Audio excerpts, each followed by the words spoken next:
Hey adventurers, today we are doing something a little different. When in California or Nevada, you cannot pass up going to a ghost town. And well, I have found probably the most impressive ghost town I have ever seen. It is Bodie, and we are here today to see what it has to offer.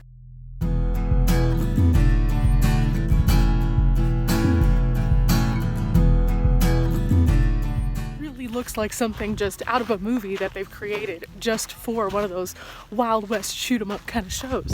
It's pretty amazing to see the buildings that people might have lived in, the places that they might have gone to church, even a general store.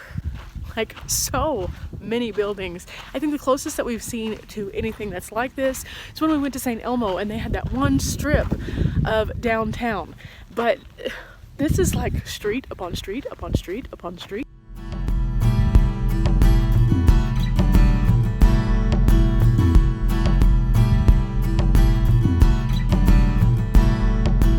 That was a great ranger talk. She talked about the commodities that they needed, while here you don't think about wood being such a hot topic, but when you look around us, there isn't any wood.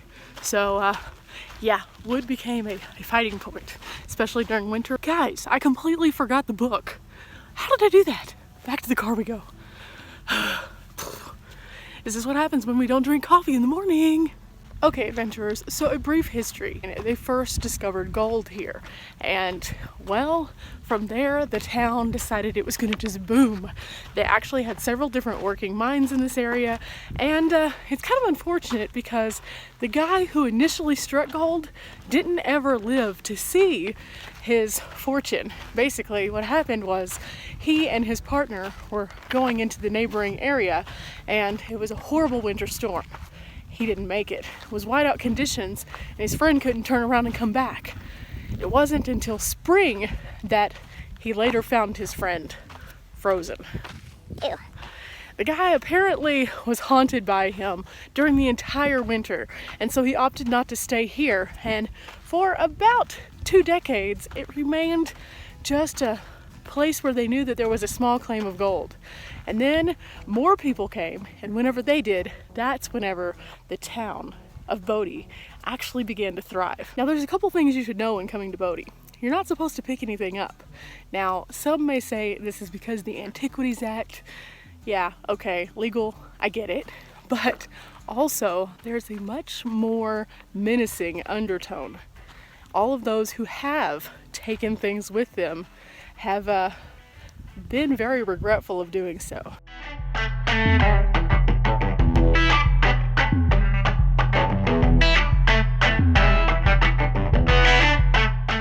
Most of the buildings have different markers. It corresponds with the book that you can get as you come into the park for $2. It's kind of interesting because you can see who might have lived in that residence or what kind of building that might have been, and then the historic significance of, you know, the big picture. So when you're out here, you're seeing these buildings as they are, as they slowly decay away. And you're getting to witness a piece of history that the city probably never saw coming. Just as an example, this house is number 48. And if we go to our guide, number 48 says this was the McDonald house. Dan McDonald was injured in the 1879 explosion at the Standard Powder magazine. This house was later owned by the Burkham family. Solomon Burkham operated a store on Main Street in the 1880s and 1890s.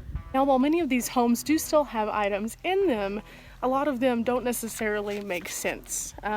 It could just be that they had stored things away in the later years of the home. Some of them are designed where you can actually have like an idea as to what might have happened in that particular residence or building. And so that's what makes it really interesting. You get to see how it was whenever it became a state park.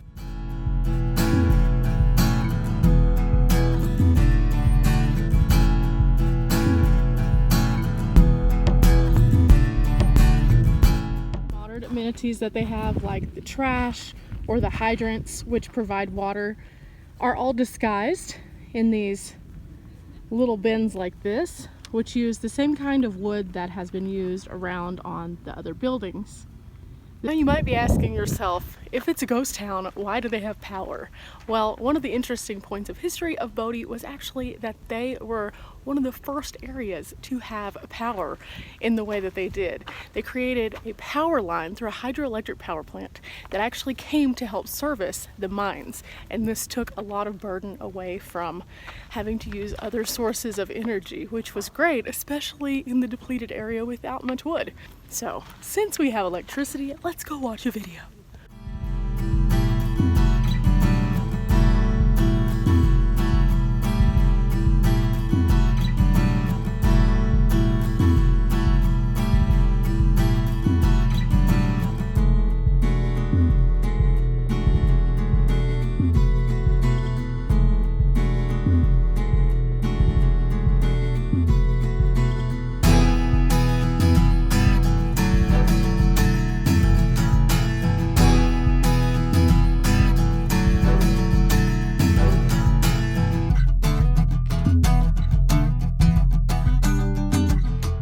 Parks. Usually employees live on site, so they've been able to convert some of these old residents into employee residents.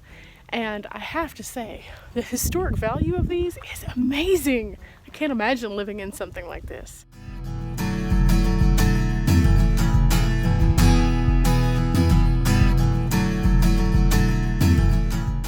Now this house behind us was known as the Reedy House or Reddy House, and it was inhabited by the attorney that came to town to protect the miners' rights. Now he would make a 40-hour stagecoach commute from San Francisco, where he also had an office. And oh, wow, can you imagine 40 hours on a stagecoach? That can't be an easy ride. Sometimes we complain about being in this car where we have comfortable seats for, you know, a couple hours.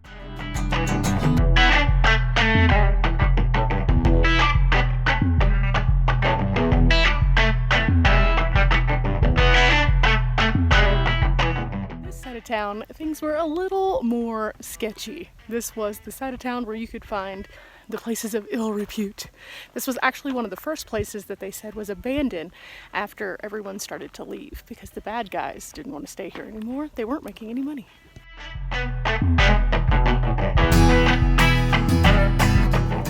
Days where the West was wild, everyone needed a blacksmith, and this was the blacksmith shop right here. So people would come here for a variety of different needs, especially in a mining town. That blacksmith stayed busy.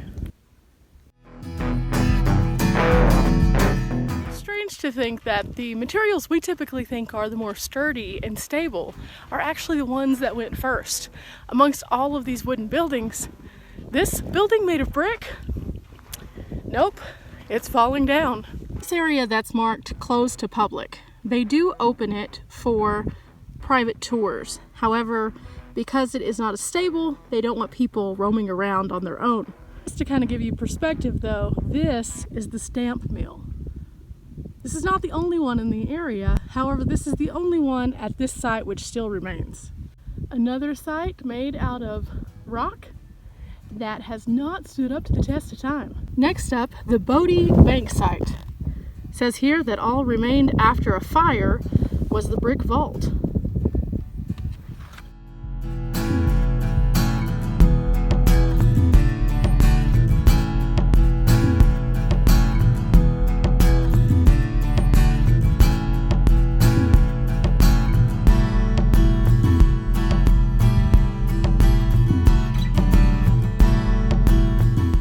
Say that was super impressive. The little surprise with that original pop of color still intact. This sign goes into a little bit more detail about the banker. He actually owned this bank and at one point in time owned the only bank in the county. Now you at home, who's heard of the Masons? I have. I actually had a family member who was a Mason. This was the Masonic Hall here in Bodie, and at one point in time they had a high of 93 members. 93 members. It later petered off, and as the town started to shrink down, they consolidated with the community of Bishop. Oh yeah, and they shared the building with the Chinese Laundry. I forgot about that. Sorry. All right here in this book.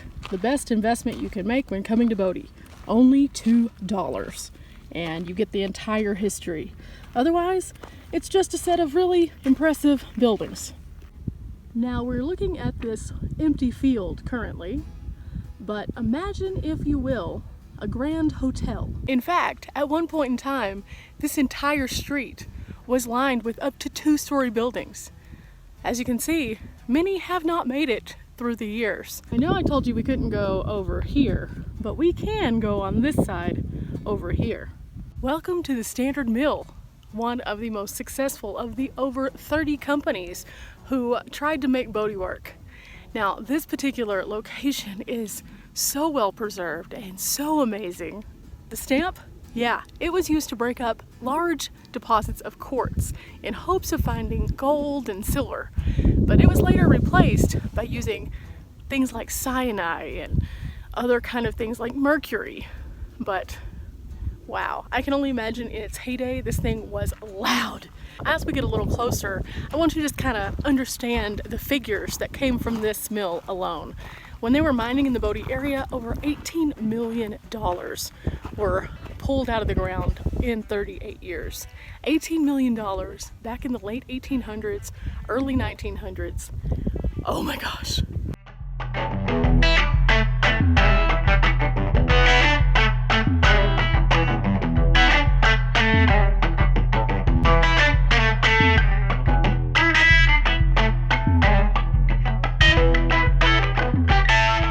As you can see by the large gate, this is the end of the line without a guided tour. So we're going to keep exploring the areas that we can. If you are interested in a guided tour, you can check that out whenever you enter the park at the toll booth. Just tell them you're interested and you can get a little closer to all of this.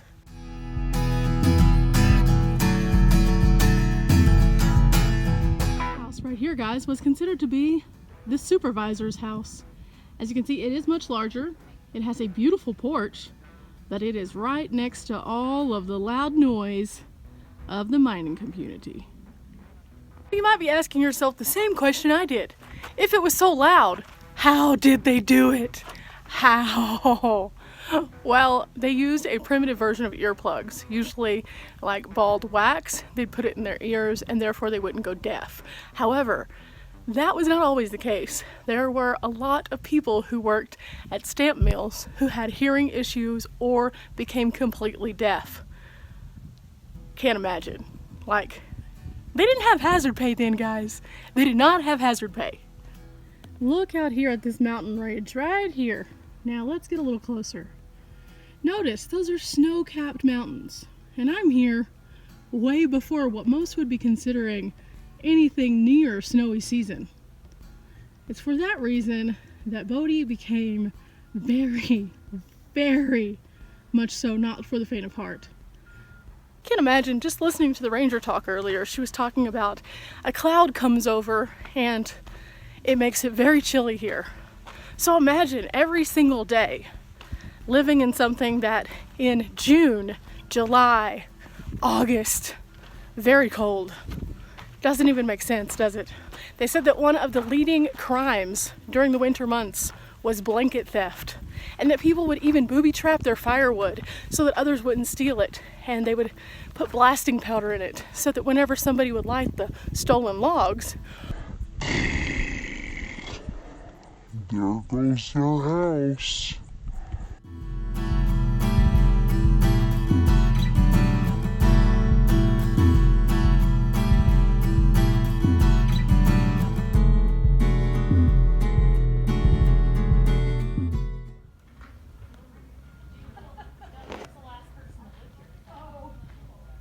Now this next building we're about to look at directly ties to the hotel, which no longer is standing. The person who used to run it actually created this boarding house. And she did so that the bachelor miners would have a location that they felt comfortable staying at an affordable rate. Now keep in mind, they did not make very much money. So a stay here gave them the comforts of home, a turned down bed, a warm meal, and a friendly face every day. So you might be asking yourself, in a town this big, did they not have a schoolhouse? Of course they had a schoolhouse, and we are actually standing right beside it. Now, very similar to the church, it does have a steeple, but that's where the school bell was. And it looks like there are a few things that are actually still left inside as little hidden gems for us. Let's check them out. Now again, as we reference our book, it's number 20. It says it was originally the Bon Ton Lodging House, but it became a school after the first school was burned down by a juvenile delinquent. Good to know they had those then too.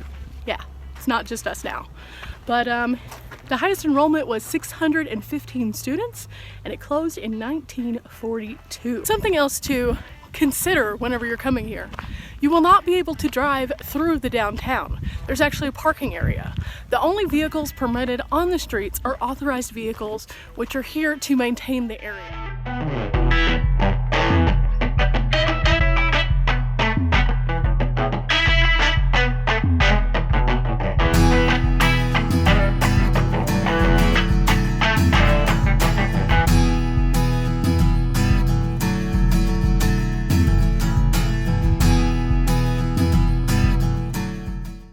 With as much wood as they used for the construction of the buildings, you can only imagine they needed a firehouse. And I found it. It's right here. It's actually kind of small. I'm really surprised. Most of our firehouses today are quite large because not only do they house these massive trucks, but they also house the firemen. This one was just basically a hub for them to locate their fire truck / fire wheel. And it had a bell to let people know that there was a fire. As you can see here, number 17 is the firehouse. It says it was rebuilt in the 1930s. So this was not the original from when it was completely booming here. But here it is. And look, the fire door actually lifts upward on this track system. And then inside, notice the ladder in the background. They have lanterns here to be able to see things. This was a primitive fire extinguisher. Wow, how far we have come. I've been talking about this. I need a haircut, guys. I need a haircut really bad. Oh, too bad the barber shop across the street isn't open.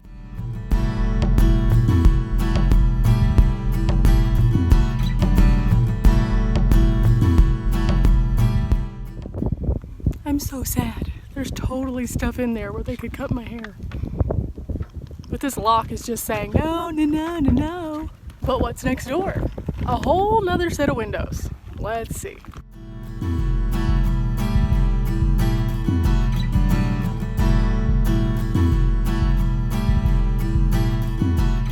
Clearly we can't get a drink there, and we can't get a haircut. And quite frankly, if we played with those chips, they might just disintegrate. They're really old.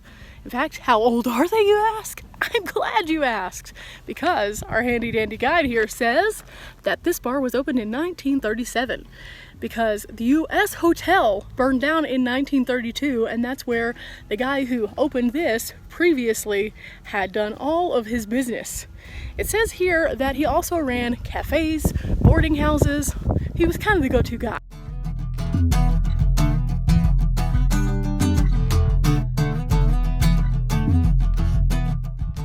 This house actually made very wise investments, and because of that they were able to own several properties in the area. Now I think this is really neat because the lady who lived here actually has a painting that is hanging in the museum that we're going to see in a few minutes. Oh, but wait, there's more. There's always more, right? From 1932 to 1942, this house also served as the post office, just so you know.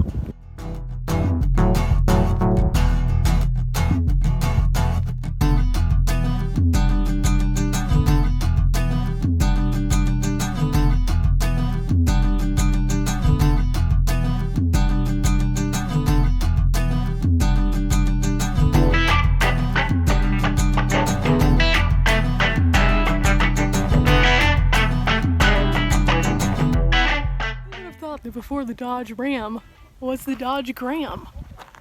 Like, what?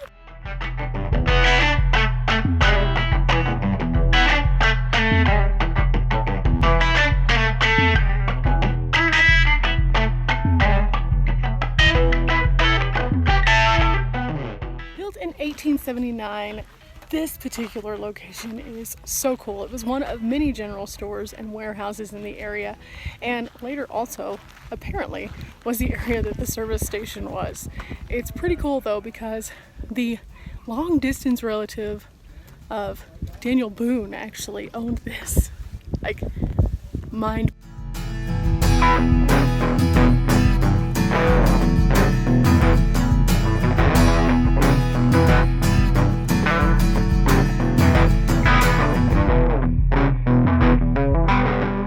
Anything creepy in that last building?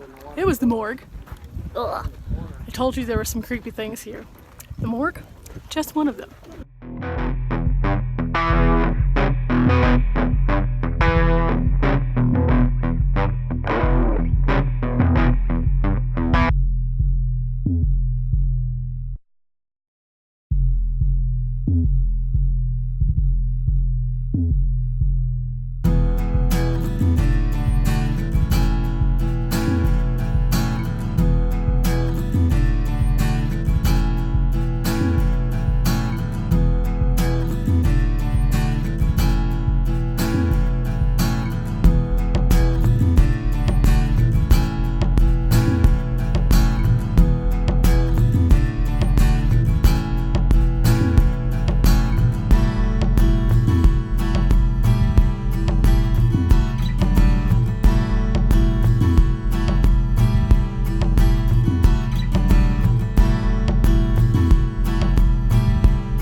In one of those tours, they only have one a day after Labor Day, but during the summer months when it's peak hours, there are 3 a day, $6 to do that, and you can purchase tickets front gate or in the museum. Apparently the museum had some really interesting pieces, and I cannot unsee those hearsts. Another question for you guys at home: have you ever heard of the Oddfellows?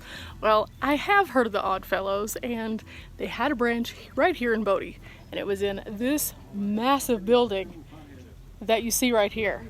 Now, what all did they have inside? Let's find out.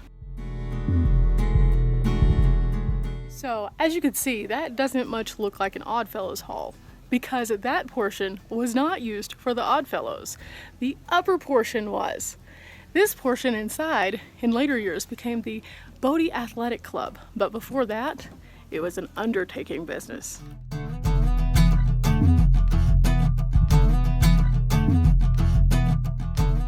For another day, this actually was the hotel and later served as the bar and cafe. It also served as a post office. I'm starting to see a trend.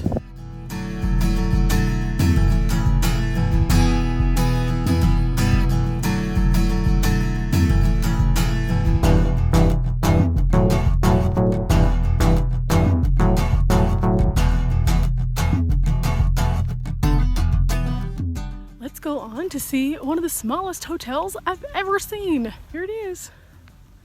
That's it, right there. Wow. Looking inside, imagine if you will, this was a hotel. It also became a clothing store, and then in its later years, a casino.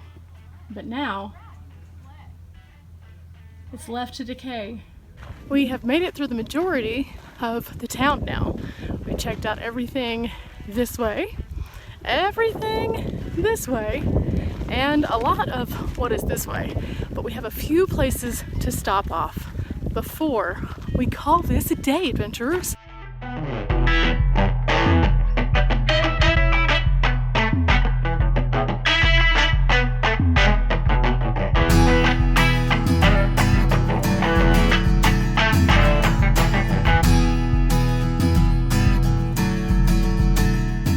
Okay guys, we are back to where we started this entire adventure this morning with our ranger talk, right in front of the church. And another fact for you guys, for a while there were no churches in this little community that had spawned off to about 8,000, and it was well documented that it was a point of interest. Why weren't there churches? So then finally, after some time, 2 churches sprang up.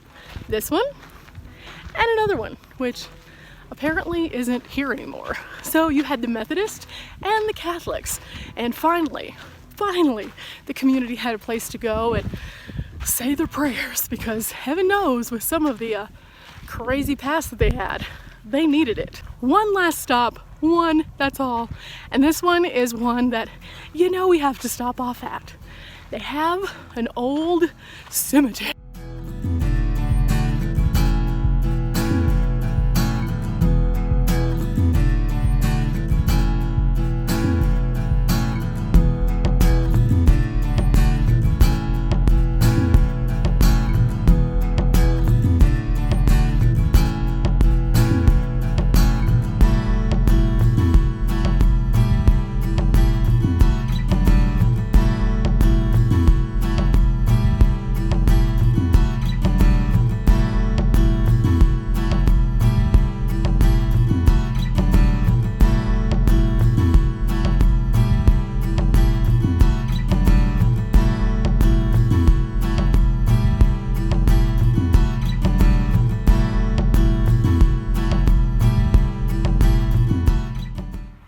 Now, as you can see from wandering around the cemetery, it's not so different than other cemeteries, just most of the gravestones are very, very old.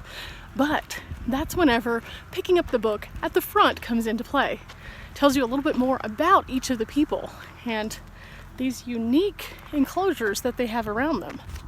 Many of the names featured in this book probably sound familiar, and that's because they're the exact same names that were featured in our first packet. This one right here was laid to rest in 2003. And I think that his stone says it all. One of the last of the old-time miners. Remember how at the very beginning of this adventure we were talking about the founders of Bodie? Well, the unmarked grave for Mr. Bodie was somewhere along this hillside. So they wanted to honor him and did so with this stone right here, placed as a memorial to commemorate his amazing discovery and his piece of history that brought together this entire community.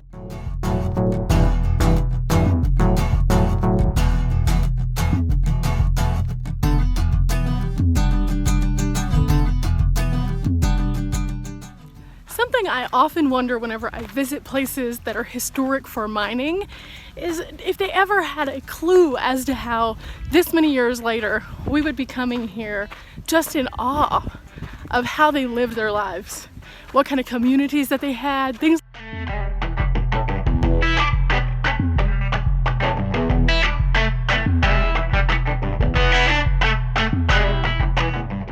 Adventurers, that is it from Bodie, California, where we have enjoyed thoroughly this ghost town and been a part of the current living history. That's right, we are part of the living, walking history who is a testament to coming here and spreading the word about this amazing place. I hope you've enjoyed today. Make sure that you hit that little subscribe button, ring the bell for future uploads, and tell me if you've ever been to a ghost town.